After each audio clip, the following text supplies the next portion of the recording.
मुझे तो ऐसा लगता है मेरी ज़िंदगी बच्चों की व्हाइट और ब्लू ड्रेस धोने में ही गुज़र जाएगी। सुबह उठी 4 बजे, रात ही धोकर डाल दी थी बच्चों की व्हाइट ड्रेस और नीचे यहीं पंखा चलाकर ना कारपेट पे ही डाल दी थी। सोचा गर्मी है यहीं सूख जाएगी, कौन जा रहा है सुबह 4 बजे छत पर से लेने के लिए। अब करनी है इन सब पर प्रेस, लग गई ड्रेस प्रेस करने में। और बच्चों की भी क्या गलती है, व्हाइट कलर है, गंदा तो हो ही जाता है एक दिन में। और गंदा ना भी हो, अगर बच्चों को एक दिन ना गंदी ड्रेस पहनाने की सोचो भी ना, तो ऐसा लगता है सब क्लास के बच्चों में ना अपना बच्चा कहीं बुरा फील ना करे। अब वो वाले बच्चे नहीं रहे, ना ही वो वाला टाइम रहा। बच्चों को जैसा पहना दिया करती थी ना, माए चले गए स्कूल।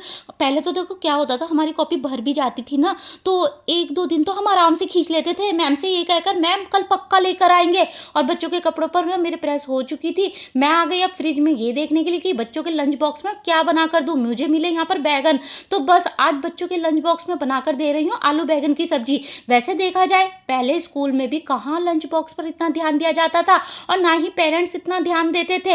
हुआ तो ले गए, नहीं है तो जो सुबह खा कर गए, दिन में आकर ना अपने घर में खा लिया करते थे। और अब तो बच्चों का लंच बॉक्स ना लेकर जाए ना बच्चों अगर, तो मैम की तरफ से पूछा जाता है कि लंच बॉक्स क्यों नहीं लेकर आए हो। और भाई टाइम ही ऐसा आ गया है कि बस ऐसा लगता है अगर बच्चों को लंच बॉक्स ना दो तो कहीं ऐसा ना हो कि हमारा बच्चा ना और बच्चों का मुंह देखे। तो यहाँ चली गई तो मैं बच्चों को उठाने के लिए, हो गया था बच्चों को उठाने का टाइम, ये अपना अपना स्कूल के लिए तैयार होंगे। आ गई थी फिर से किचन में, रेडी करने लग गई थी, यहाँ काट रही थी थोड़ा सा खरबूजा। और देखा जाए सच्ची तो बच्चों पर इतना ज़्यादा उनके बैगों का, पढ़ाई का इतना बर्डन हो गया है कि इतना भारी बैग ढोकर तो मुझे ऐसा लगता है वैसे भी बच्चे को भूख लग ही जाती है। यहाँ मैंने टिफ़िन के लिए खरबूजा काट दिया था, और यहाँ आज मैंने बनाया खरबूजों के बीजों का शेक। कुछ नहीं, बस बीजों को ना उसमें थोड़ा दूध डाला, थोड़ी सी बर्फ़ डाली, कुछ बादाम डालकर मिक्सी में घुमा दिया, और फिर सारे का सारा शेक ना एक बार छन्नी में छान लिया। ठंडा ठंडा बहुत मिल्की लगता है ये वाला शेक। और धूप भी इतनी तेज़ हो रही है ना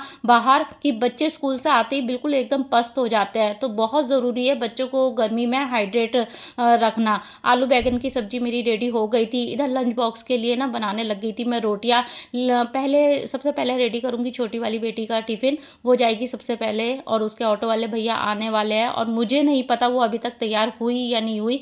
मैं तो भाई अपना किचन में आ गई थी, और पता नहीं वो ज़्यादातर टाइम बहुत ज़्यादा वेस्ट करती है, इधर उधर खेल में लगी जाती है। तो मैंने तो उसका टिफ़िन रेडी कर दिया था। तो मैं यहाँ पर उसके सारे काम करके ना, टिफ़िन रेडी करके, उसका दूध रेडी करके, मैं तभी जाती हूँ उसको देखने के लिए कि वो तैयार हुई या नहीं हुई है। फिर जाकर अगर कुछ कमी होती भी है ना, तो वो जाके उसकी चुटिया उटिया कर देती हूँ, बाल वूल बना देती हूँ।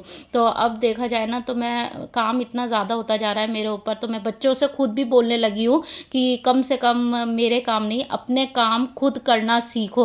और मुझे ऐसा लगता है कि एक वक्त आकर ना बच्चों को थोड़ा अपने हाल पर भी छोड़ देना चाहिए। कब तक माँ बाप ही उनको आगे को धक्का देंगे। पहले क्या होता था कि ना, मैं पहले ऐसा होता था कि मैं शाम में ना रोज़ बच्चों को बिठा कर पढ़ाती थी, तो मेरे चारों बच्चे ना मुझ पे ऐसे डिपेंड हो गए थे कि जब तक मैं ना बैठूं उन्हें पढ़ाने के लिए, तो वो नहीं बैठते थे पढ़ने के लिए। बोलते थे मम्मी आप बैठो ना पहले। अरे मम्मी क्यों बैठेगी, मम्मी को थोड़ा पढ़ना है, मम्मी तो जो पढ़ना था मम्मी तो पढ़ चुकी, बच्चे ही तो बैठेंगे। तो बस एक छोटी वाली बेटी है जिसे मैं खुद पढ़ाती हूँ, तो जो ये थोड़े से बड़े हो गए ना, इनको मैंने, इन बच्चों को अपने अपने हालों पे छोड़ दिया था कि भाई अब खुद देखो अपनी पढ़ाई। तो थोड़ा सा ही ना शुरू शुरू में परेशानी हुई, लेकिन अब ऐसा है कि मेरे बच्चे ना खुद अपनी सेल्फ स्टडी कर लेते हैं। तो जो भी वो नंबर लेके आते हैं ना, मुझे उसमें ये चीज़ की तसल्ली होती है कि वो अपनी मेहनत से अपनी पढ़ाई करके लेके आए हैं। तो उनको मतलब ऐसा होता है कि ना बच्चों को खुद फिर फिक्र होने लग जाती है। तो ऐसा थोड़ा ना होगा माँ बाप ही हमेशा बोलते रहेंगे कि पढ़ो पढ़ो पढ़ो। बच्चे को भी तो उस चीज़ की वैल्यू पता चलनी चाहिए, उन्हें भी तो समझ में आना चाहिए, उन्हें भी तो अपनी जिम्मेदारियों की वो होनी चाहिए कि हाँ ये हमारी जिम्मेदारी है, हमारे माँ बाप की नहीं है पढ़ने की। ठीक है, हम अपने लिए पढ़ रहे हैं, अपने माँ बाप के लिए नहीं पढ़ रहे हैं, उन्हें भी ये चीज़ पता चलनी चाहिए। तो यहाँ पर ना मैं थोड़ा सा बच्चों को अपने हालों पे छोड़ देती हूँ। मेरा ऐसा मामला नहीं है कि बिल्कुल पीछे पीछे बच्चों के घूमती रहूँगी।